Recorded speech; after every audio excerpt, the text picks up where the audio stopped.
que eso. Así que el área que va a supervisar y va a impulsar Pedro es el área lo llamamos laboratorio de fisiología respiratoria, es el nombre que Pedro sugirió como el más apropiado. Así que bueno, te dejo para que nos enseñes. Dale, bueno. Bueno, gracias por la presentación. Tengo dos nombres, Pedro Naim. Naim es mi segundo nombre, me llaman por ese nombre, por ahí por eso escucharon que me nombran como Naim o como Pedro. Yo trabajo con consumo de oxígeno desde el año 2019 y lo que me pidieron es que les comente un poco esto, ¿no? Que es cuál es la utilidad, cuáles son las indicaciones del consumo, principalmente para el área de clínica médica y cardiología. Vamos a ver que también influye un poco en lo que es la cirugía, en el prequirúrgico, en la rehabilitación, en discapacidad, en varias cosas más. Pero bueno, principalmente nos vamos a abocar a esto. Primero, ¿qué es? La ergoespirometría, también es otro nombre, o test de consumo de oxígeno, figura en la literatura como prueba de ejercicio cardiopulmonar, o sus siglas en inglés CPET, que lo ven ahí abajo, ¿sí? Lo van a encontrar de todas estas formas. Es una evaluación parecida a la ergometría, pero con un poco más de complejidad, ¿sí? Es funcional, dinámica, integra simultáneamente varios sistemas a través de la medición de los gases expirados y de las muestras que se van tomando, tanto de flujo, volumen y de todo el resto de los parámetros. Se puede evaluar simultáneamente, respiración a respiración, el sistema cardiovascular, el respiratorio y toda la parte metabólica muscular. Es un esfuerzo físico que es progresivo, igual que la ergometría, y hasta el agotamiento en lo posible, ¿sí? Entonces, ¿cuál es la diferencia con una prueba ergométrica graduada? En la prueba ergométrica lo que vemos es, podemos medir y registrar la carga a la que exponemos al paciente, por supuesto el registro electrocardiográfico, todo lo relacionado a la frecuencia cardíaca, el cronotropismo, el comportamiento del cronotropismo, si hay arritmias, etcétera, lo que es presión arterial y los datos de la limitación subjetiva que el paciente nos va a referir, ¿sí? Por ejemplo, agotamiento muscular, lo que sea. ¿Qué agrega el VO2 mediante esta máscara y el resto de los sensores? Medición de todo el oxígeno que entra, todo el oxígeno que sale, lo mismo el CO2, y con eso se calculan índices respiratorios, ¿sí? El umbral anaeróbico se puede calcular, de acuerdo a algunas variables que ahora vamos a ver. Hay un parámetro muy importante, es un parámetro compuesto que se llama pulso de oxígeno, y que si hacemos toda la fórmula vemos que es un subrogante directo del volumen sistólico, respiración a respiración. Lo que es la eficiencia ventilatoria, hay parámetros que nos miden lo que es el acoplamiento ventilación-perfusión, por lo tanto podemos hacer diagnóstico de enfermedades que afecten el capilar pulmonar. Todo lo que es reserva ventilatoria, lo que el paciente tiene para usar y lo que usó de su reserva ventilatoria, de su capacidad respiratoria. Saturación de oxígeno, sencillo. El patrón ventilatorio que tiene el paciente y cuál es su dinámica, si hay hiperinsuflación dinámica o hay algún otro tipo de patología o manifestación en la actividad, ¿cierto? Algo que no se puede ver solo con la espirometría. Esto es para leer, ¿sí? Es una amplificación metabólico-molecular que integra todos estos sistemas, ¿sí? Miren un poquito la imagen y seguimos. Bien, ¿qué es entonces, para qué nos sirve? Nos sirve para ver la capacidad real de ejercicio de una persona, no calculada de acuerdo a su frecuencia cardíaca, por ejemplo, teórica, sino realmente medida, ¿sí? Es el gol estándar para medir la fisiología respiratoria. ¿Cuánto ejercicio puede hacer un paciente? ¿Qué tan en forma está? ¿Y qué tan en forma está para qué? Que acabamos del cuadro del medio. ¿Para qué quiero saber si el paciente está en forma? Quiero saber en el alto rendimiento si puede, si mejora su capacidad de entrenamiento. En el amateur, si mejora con un cambio nutricional. Si está apto para una cirugía. Por un paciente que tiene un determinado valor de consumo de oxígeno, ¿está apto o no está apto para esta cirugía? ¿Sí? La rehabilitación, ¿está haciendo efecto o no está haciendo efecto? ¿Sí? Entonces veo la capacidad real de un paciente con un propósito determinado. Y además no se permite ver cuál es la limitación y de qué sistema. Si el paciente termina un ejercicio máximo, lo normal en todas las personas normales es que sea el sistema cardiovascular el que limita, ¿sí? podemos hacer ejercicio hasta una intensidad que el corazón nos permite. No debería limitarnos ningún otro sistema, eso es lo normal. Entonces, si hay otro sistema que está limitando el ejercicio, es patológico. Y eso es una de las cosas que podemos ver con este estudio. Ahora sí, vamos a lo que son las indicaciones clave. Una de las más conocidas y donde hay más estudio y más evidencia es en el paciente que tiene disnea de origen desconocido. ¿Sí? De hecho, ya lo nombré, pero es el gold standard para lo que es la evaluación de la fisiología cardiorrespiratoria. No hay algo mejor. Esto evalúa la fisiología cardiorrespiratoria y nos permite, a veces, determinar los patrones, ¿sí? Que siguen de acuerdo a todos los parámetros que no los nombré todavía. Podemos identificar estos 6, incluso hay 8 o 10 patrones que nos van a señalar un sistema que está fallando, ¿sí? Ya sea el cardiovascular, ventilatorio, lo que es, ya lo nombré, intercambio gaseoso, si hay un problema periférico, ¿sí? A nivel muscular o arterial periférico, o podemos incluso saber si tiene un patrón de desacondicionamiento y no tiene ninguna patología el paciente, simplemente está desacondicionado y en muchos casos diferenciar el desacondicionamiento de la obesidad, ¿sí? Entonces, ¿quién no ha tenido un paciente así, ¿no? Como el del ejemplo? Fíjense, con múltiples causas simultáneas de disnea, pero que no sabemos en realidad por ahí cuál es la que está influyendo más o cuál sistema está explicando mejor la limitación funcional del paciente, ¿sí? Un paciente así como este, con estas 4 comorbilidades, los ponemos a un estudio de consumo de oxígeno y probablemente encontremos uno de estos patrones que les mostraba anteriormente y podemos determinar cuál es el sistema que más lo está afectando y ahí apuntalar el tratamiento, ver en qué hacer hincapié, etcétera. ¿Mm? Esto es para leer.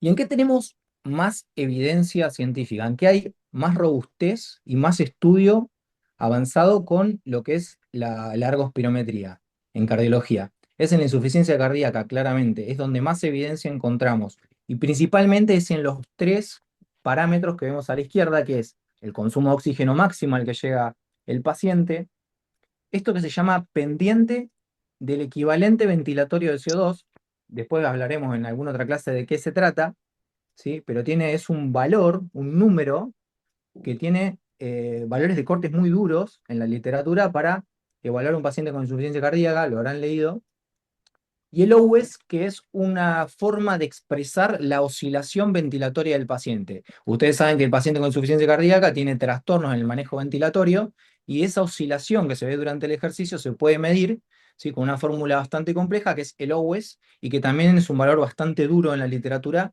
para diferenciar o clasificar pacientes, ¿sí? Fíjense en la utilidad clínica y pronóstica que tiene, ahí yo las nombré, es para leerlo esto, lleva tiempo comentar cada una, pero principalmente fíjense el segundo punto, ¿sí? Que es uno de los que más evidencia hay, de hecho es una recomendación de clase 1 en esta guía que está acá, ¿sí?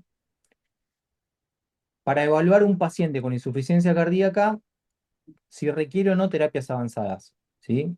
El trasplante o dispositivo de asistencia ventricular. Para eso es clase 1, ¿sí? Para determinar la etiología de la disnea en insuficiencia cardíaca, nuevamente, paciente con disnea multifactorial, recomendación clase 2A, y además la American Heart Association ya determina que es mucho más eficaz y más reproducible que la escala de disnea habitual, la clasificación de 4 grados de disnea, por la manifestación subjetiva del paciente, por supuesto, porque esto es algo medido, ¿sí? Disnea clase funcional 1, clase funcional 2.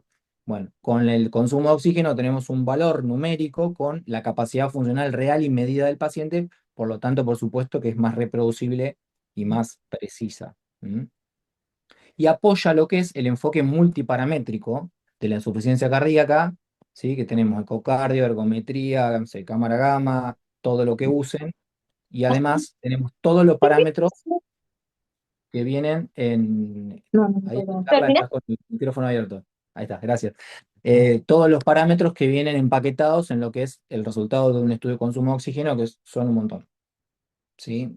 En cardiopatía isquémica es más nuevo, hay evidencia más nueva, ¿sí? Por supuesto ya desde 2014 está demostrado que hacer una ergospirometría en lugar de una ergometría aumenta mucho la sensibilidad y la especificidad para característica química y el valor predictivo negativo sobre todo, principalmente porque la manifestación en el volumen sistólico, la caída del volumen sistólico se ve antes que la manifestación electrocardiográfica. Entonces, en el consumo de oxígeno podemos ver, vamos a mirar después en este gráfico, ¿ustedes ven mi cursor? ¿Ven el cursor mío? Cuando yo señalo, perfecto. Bueno, en este gráfico de acá, vamos a ver el primero. Esto no, son los únicos gráficos que voy a mostrar, ¿sí? Pero me pareció importante. La línea recta, esta que está a 45 grados, marca la carga, ¿sí? Los watts que voy aumentando el paciente, le voy aumentando la carga. Y los círculos blancos son el pulso de oxígeno, que es un subrogante del volumen sistólico. Entonces, en un paciente normal, aumento la carga, aumenta el volumen sistólico en forma proporcional, ¿sí? En casi todo el estudio, sobre todo después del umbral anaeróbico. Pero en la cardiopatía isquémica, fíjense que es el segundo, el B, fíjense que él viene bien, el paciente, y en un momento claudica su volumen sistólico, que es el momento en el cual pasa el umbral isquémico. ¿Sí? Entonces se ve claramente en el gráfico cómo en un momento claudica y se empieza a aplanar esa curva. Y fíjense abajo, en la insuficiencia cardíaca, esto es un patrón totalmente distinto, porque la caída es progresiva. El paciente desde el principio tiene la insuficiencia cardíaca. No hay un umbral que pasar. Entonces va perdiendo volumen sistólico a medida que uno le aumenta la carga. Fíjense cómo se puede ver en los dos patrones. Y después tenemos otro, ¿no? El vascular pulmonar, que se lee, o incluso se puede llegar a ver, en algunos casos, la patología vascular periférica, en miembros inferiores. Fíjense acá, que sería el C. Muy interesante. Esto ya prácticamente lo vemos, es un resumen, ¿sí? El estudio sirve objetivamente para evaluar ¿y para qué me sirve evaluar objetivamente la capacidad funcional bueno, a veces también sirve para cuando uno sospecha un componente subjetivo o psicológico de la disnea, que uno no tiene por ahí nada para descartarlo, le hace todos los estudios, le dan todos normales. Bueno, con el consumo de oxígeno es un dato más que me dice el estudio este tiene mucho valor predictivo negativo, ¿sí? Si está bien, si es normal, tiene un consumo de oxígeno normal, todas las variables son normales, es altamente poco probable que el paciente tenga algo grave o algo relevante, por lo menos clínicamente. Entonces, yo con este estudio le puedo decir, mira, tenés todo bien, ¿sí? Pasa mucho. Incluso hay algunos parámetros que se pueden ver, como por ejemplo la hiperventilación antes del ejercicio, el mal manejo de la ventilación durante la carga, y todo eso que apoyan un poco lo que es la disnea de origen subjetivo, o psicológico. Se puede evaluar discapacidad, se puede objetivar limitación para cualquier cosa que ustedes necesiten, trabajo, cuestiones laborales, lo que sea. Incluso cuando los síntomas y los estudios no coinciden. Yo tengo estudios normales con disnea, ¿sí? Bien, necesito desempatar. Bueno, puedo usar el consumo de oxígeno. Se puede usar para antes y después de cualquier intervención, ¿eh? Por ejemplo, pre y post tratamiento, ¿sí? Le cambio la medicación de la insuficiencia cardíaca, ¿sí? Le cambio el broncodilatador, antes y después de la rehabilitación, de la cirugía. En los deportistas lo usan para cuando hacen un cambio en la estrategia de entrenamiento o en la estrategia nutricional. También quieren saber cuál es su rendimiento antes y después. Para todo eso sirve, ¿sí? Es comparativo, es reproducible y cuantificable. Y en lo otro que tiene altísimo peso, ¿cuánto tiempo voy, che? Bueno, voy bien. Altísimo peso en lo que es eh, en la bibliografía, ¿sí? Que se utiliza mucho es en la evaluación prequirúrgica. Fíjense la guía de abajo, ya la deben conocer, ¿sí? Esta guía multisocietaria internacional de evaluación prequirúrgica para cirugía no cardíaca. Ellos ya lo ponen, ellos son los que dijeron, este es el gold standard para la evaluación de la respuesta fisiológica al ejercicio, y todos estos datos nos sirven para cualquier prequirúrgico. Yo quiero saber cómo está el paciente, cuál es el fit del paciente, qué tan bien está para soportar tal o cual cirugía. ¿Eh? No solo para decidir si le hago o no le hago la cirugía, como hablábamos antes en insuficiencia cardíaca, sino también para ver si se la va a bancar o si tenemos alguna otra terapia alternativa médica, tenemos que hacerle prehabilitación al paciente para mejorarlo, volver a repetir el consumo y ver cómo está, etcétera. ¿En qué tenemos más evidencia de esto dura? Es en lo que es resección pulmonar, ¿sí? Está en el algoritmo y prácticamente hay que hacerlo. En resección pulmonar, yo quiero saber cómo está y cómo va a estar. Bueno, en esofagectomía, en aneurisma aórtico abdominal, todo lo que es torácico, básicamente, en lo que es trasplante hepático también. Y lo que es abdomen superior, está creciendo la evidencia, sobre todo lo que es bariátrica, hay mucho estudio por el volumen de cirugías que hay mucho estudio en bariátrica y está creciendo, ¿sí? Más allá de que todavía no haya una recomendación directa, que no haya evidencia que lo esté apoyando directamente, es claro el beneficio. O sea, saber cómo está una persona, cuál es su capacidad, cuál es su resistencia metabólica y fisiológica ante una cirugía, suena al menos razonable para cualquier tipo de decisión difícil en lo que es el prequirúrgico. Generalmente se utiliza este tipo de cuadros con variables bastante duras, este tipo semáforo, al que estamos acostumbrados, hay en hipertensión pulmonar, en varias cosas más, ¿sí? Bastante característico. Y hasta acá lo patológico. ¿Vamos bien? Y dos diapositivas o una o dos sobre lo que es el deporte, ¿sí? Normalmente lo que nos permite este estudio no solo es saber la capacidad máxima de ejercicio de un atleta, sino también saber en qué momento aparecen sus umbrales anaeróbicos. Hay dos umbrales anaeróbicos. El BT1, ¿sí? Que está acá, que es cuando se empieza a producir ácido láctico. Nosotros lo podemos ver, eso en los gráficos del consumo. Y el segundo umbral anaeróbico, que es este, es cuando se llega al límite de la amortiguación ácido-base de todos los sistemas de buffer que hay en la sangre, ¿sí? El de bicarbonato es más conocido y todos los demás. Con eso se puede establecer individualizadamente, ¿sí? ¿Cuáles son las zonas de entrenamiento de ese atleta, ¿sí? O esa persona que sale a correr o lo que sea. El entrenador usa estos datos para ver en qué zona lo quiere entrenar de acuerdo a lo que busca, ¿sí? Si busca condición anaeróbica, ¿sí? O si busca condición aeróbica o recuperación, por ejemplo, ¿no? Y se divide en las 5 zonas de entrenamiento que los que hacen deporte lo deben conocer. ¿Cuál es la diferencia con los relojes? Los relojes de estos deportivos. Esos te los sacan con una fórmula de acuerdo a tu frecuencia cardíaca, es un valor calculado, ¿sí? El consumo de oxígeno lo mide realmente. O sea, te dice cuál es realmente, en qué momento tuyo particular es tu umbral anaeróbico, ¿sí? A qué momento de la frecuencia cardíaca entras, o de carga, entras en los umbrales anaeróbicos. Bueno, las contraindicaciones son las mismas que la de la ergometría y de cualquier estudio de esfuerzo, ¿sí? No hay nada adicional. Algún paciente con claustrofobia le puede llegar a molestar un poquito la máscara, pero si el técnico le pone onda, realmente se pueden hacer los estudios. Y acá puse, como para terminar, igual estamos medio justo con el tiempo, pero así dejamos tiempo para preguntas, 10 avances en ergospirometría importantes, ¿sí? Hay ergospirometría que es invasiva, que se va tomando muestra arterial y se va haciendo el análisis arterial, ¿sí? Laboratorios más complejos, pero se puede hacer. Se puede hacer la ergometría con el ecocardio, ¿sí? Se hace un ecostrés a la vez que vas viendo todos los gráficos, es fantástico. Y hay un montón de avances en otras cosas, ¿sí?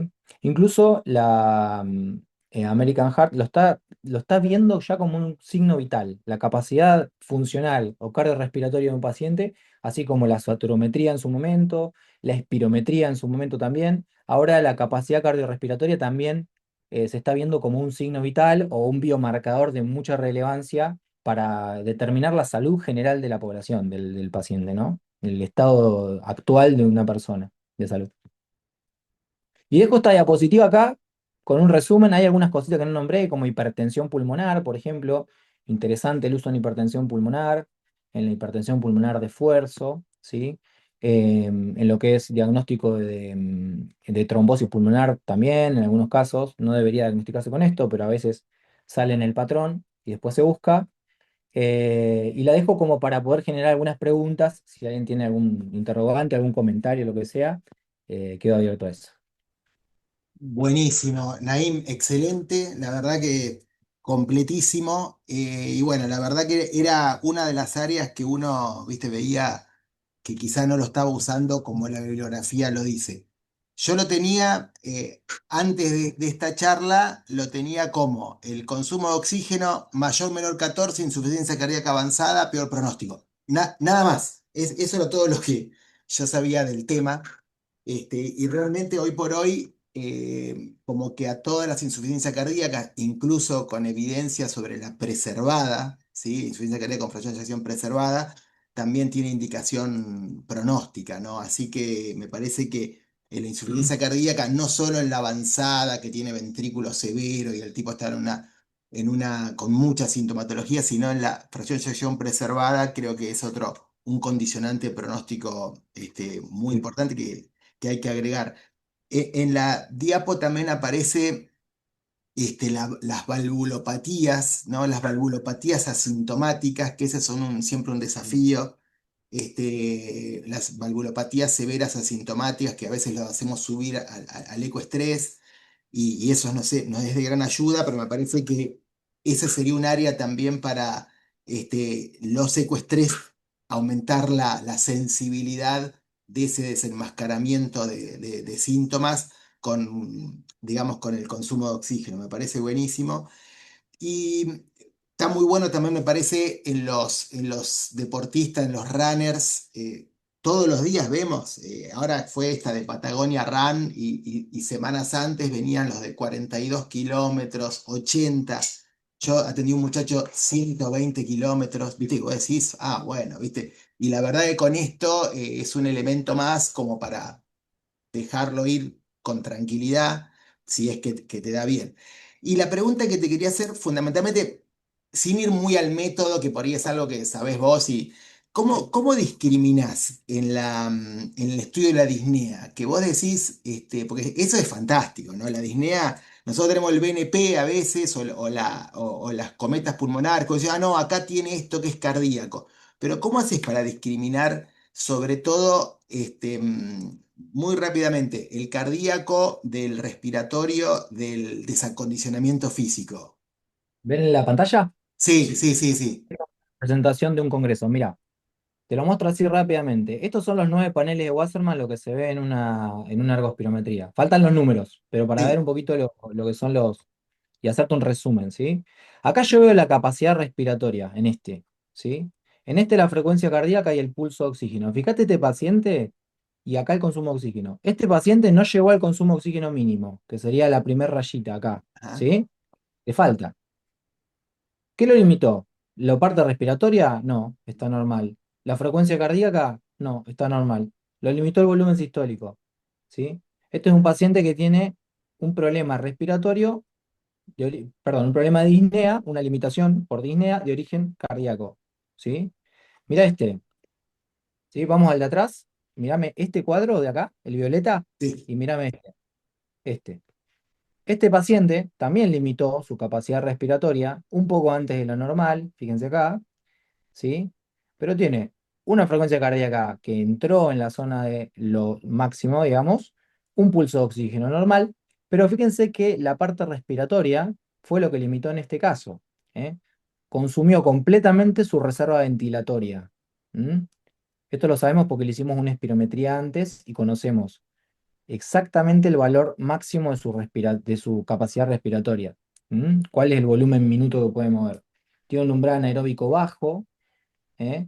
Y lo único que acá está delatando que el paciente se limitó fue lo respiratorio. Acá, después de esto otro, vamos a quedarnos en el primer nivel, ¿sí? Estas otras 6 de abajo son más complejas, después la veremos en otras clases si quieren. ¿Sí? Fíjense este. ¿Eh? Eso para darte una idea, ¿no? Más o menos. sí, Otro con sí, muy limitación bueno. ventilatoria.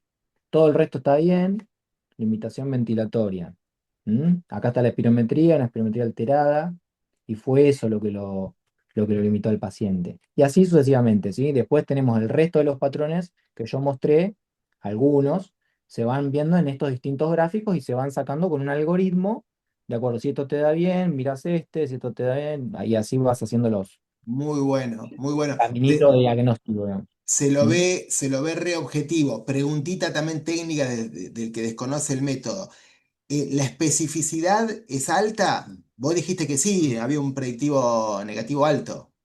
Es un predictivo negativo muy alto. Ajá. Ayuda y orienta hacia el diagnóstico. Es más difícil que haga diagnóstico, ¿sí? El diagnóstico se termina haciendo por otra cosa que vea más directamente el problema, pero apunta muy claramente hacia un mecanismo fisiopatológico de la limitación al ejercicio, ¿eh? Es más, si me preguntás así en valores duros, es mucho mejor descartando problemas que diagnosticando, ¿sí? Porque Bien. son mediciones indirectas. Bien, bien, bien, bien. Vani, ¿querías hacer una preguntita? Sí, ¿qué tal? ¿Cómo están? Gracias Hola. por la presentación, estuvo muy linda. Es cortito y al pie, porque he pedido pocos consumos de oxígeno, pero los que he pedido me pasa que me viene mucha información, muchos números, muchos datos, y a veces no concluyen y realmente uno está, sobre todo si desconoces el método, como nos pasaba hasta ahora, que ahora recién estamos introduciéndonos, eh, y por ahí es una cuestión de trabajo en equipo. Digo, ustedes cuando ponen una conclusión, ponen cuál es la limitante o una conclusión, cuál es el posible problema, o ponen todos numeritos, o también para charlar, como para que pueda llegar a ser más sencillo la interpretación de gente que no estamos acostumbrados a ver este tipo de estudios. Sí, se ¿Se pone entiende? ¿Se entiende sí, sí, sí. Se puede poner el patrón, ¿sí? El patrón compatible con el tipo de limitación, limitación ventilatoria, limitación cardíaca, limitación cronotrópica, podemos inotrópica, cronotrópica, eso se puede poner. Va a llevar tiempo, porque esto es, primero que este tipo de análisis de 9 paneles viene con el equipo nuevo, ¿sí? O sea que hasta ahora esto no lo podíamos hacer, Ok, ¿sí? Con el equipo nuevo sí se va a poder. Y lleva tiempo porque, digamos, primero que no se conoce al paciente, por lo tanto, siempre hay que analizarlo en contexto clínico esto, no te da una respuesta como decía yo recién, y después va a llevar tiempo porque tenemos que formar a la gente que hace los estudios para hacer, digamos, este análisis, ¿no es cierto? Pero sí, esa es la idea, poder poner, como se pone en el ecocardiograma, la conclusión con una sugerencia de cuál puede ser el diagnóstico o el patrón limitante. perfecto, perfecto. Eso nos ayudaría mucho también en en el día a día, digamos, en la interpretación del método para gente que no conoce, como es nuestro caso, ¿no? Y el estudio es complejo, pero la idea es que sea útil. Tiene que ser útil Perfecto. porque si no, no tiene sentido. Creo Gracias, que Dani. ahí, Vani, en función de lo que vos decís, que es lo que nos pasa a todos con este método, bueno, la próxima actividad va a estar para que nos enseñe a justamente interpretar. Y bueno, y ahora está Pedro con otro técnico capacitando a la gente para que justamente lo podamos hacer mejor. O sea que si aspira a eso, también por eso está él como director del área, para que podamos alcanzar y sacarle realmente el rédito que necesitamos a la técnica. Así que vamos a ir por ahí. ¿Mm? Maxi, ¿querías preguntar algo? ¿Cómo acá? Bueno, no sé. Naim, ¿cómo andás? Che, muy buena la Hola, charla. gracias, Maxi. Bueno, bienvenido a Cedil primero. Y nada, lo mío son dos preguntas. La primera es si también por desconocimiento del método, si por default, antes de hacer digamos, el consumo, se hace una espirometría para conocer los umbrales respiratorios basales, o si hay que pedirla aparte. Bueno, eso primero. Y lo segundo me pareció muy interesante el tema de los umbrales, ¿viste? De las zonas de deporte, ¿viste? Del 1 al 5 la mayoría de los deportistas lo usan. Yo puntualmente también tengo un reloj y no tenía ese dato de cierta imprecisión, si se quiere, a través del pulso, que acá lo podemos medir de manera mucho más objetiva. Entonces, ¿qué le podemos devolver al paciente, ¿no? Que seguramente se lo va a llevar a su vez al profe, buscando eso. ¿Qué umbral? Entendiendo también qué tipo de actividad hace. Bueno, nada, si podés darnos una actualización de qué devolverle, ¿viste? Dale, empezamos por esa. Se puede devolver, lo que marcás es el momento del umbral anaeróbico basado en la frecuencia cardíaca o en la carga, ¿sí? A un paciente que a tal frecuencia cardíaca llegó tu umbral anaeróbico, el primero o el segundo, ¿eh? El segundo es más difícil de ver, se puede ver también. Pero el primero es el que más frecuentemente se ve en el 90% de los casos, y vos le decís, a tal frecuencia cardíaca llegó tu umbral anaeróbico en este estudio. Entonces, a partir de ese punto, y de la frecuencia cardíaca máxima, que eso se mide en terreno, es más fácil, ¿sí? Se puede medir corriendo 6 minutos, el entrenador puede dividir ahí todas las zonas de entrenamiento. Eso es sencillo. Y lo otro, lo de la espirometría que me preguntabas, sí, porque la espirometría se hace el mismo día antes del estudio y de ahí el equipo saca, el software saca los valores normales de todo lo relacionado a lo ventilatorio, que es un montón. ¿Sí? Todos los equivalentes ventilatorios, la reserva ventilatoria, todo eso se saca a partir de el valor que se obtuvo de la espirometría antes de hacer el estudio. No la puedes hacer 10 días antes o 2 días antes porque eso varía un poco y como se multiplica por 40 y es una fórmula medio compleja, después se extrapola un error medio grande. Por eso es que se hace en el día. Buenísimo. Y el pedido Ah, tiene y otra cosa que no dije, sí, sí, perdón, así sí. termino el tema de espirometría. Si se hace una espirometría posterior, ¿sí? La anterior es importantísima para los valores normales, para los parámetros. Y si se hace una posterior, también se puede diagnosticar lo que es el broncoespasmo inducido por el ejercicio, ¿sí? Que también es una causa ígnea. No se ve durante el ejercicio, sino que se ve después, cuando cambia la dinámica, el patrón ventilatorio en la espirometría posterior, ahí uno lo puede hacer el diagnóstico. Bien. Dijo que trae espirómetro el aparato, No. pero lo No. trae. Naim, el aparato trae espirómetro puesto. El nuevo trae un espirómetro y se hace todo con el mismo aparato. Y al momento de pedirlo no hace falta poner espirometría más Sí, sí hace, CIPET. sí hace. ¿O sí? No sea a nivel facturación, Ah, ok, digamos. ok, ok. El estudio Bueno, va, el estudio va siempre con espirometría porque es necesaria, hay que hacerla. perfecto. Buenísimo. Pero Flor, ahora, sí, sí, sí, sí. el Naim. Cosmed, el Cosmed no tiene espirómetro, entonces estamos usando otro espirómetro, ¿sí? Y con una tablita de Excel sacamos todo lo que son los valores, yo puse las fórmulas y estamos sacando los valores ventilatorios, pero subiendo el valor a mano, digamos, ¿no? Cuando tengas el equipo nuevo te lo hace todo automáticamente, es una cuestión de tiempo nada más. Fantástico, fantástico. Flor, tenías una preguntita para hacer. Hola a todos, gracias Jorge.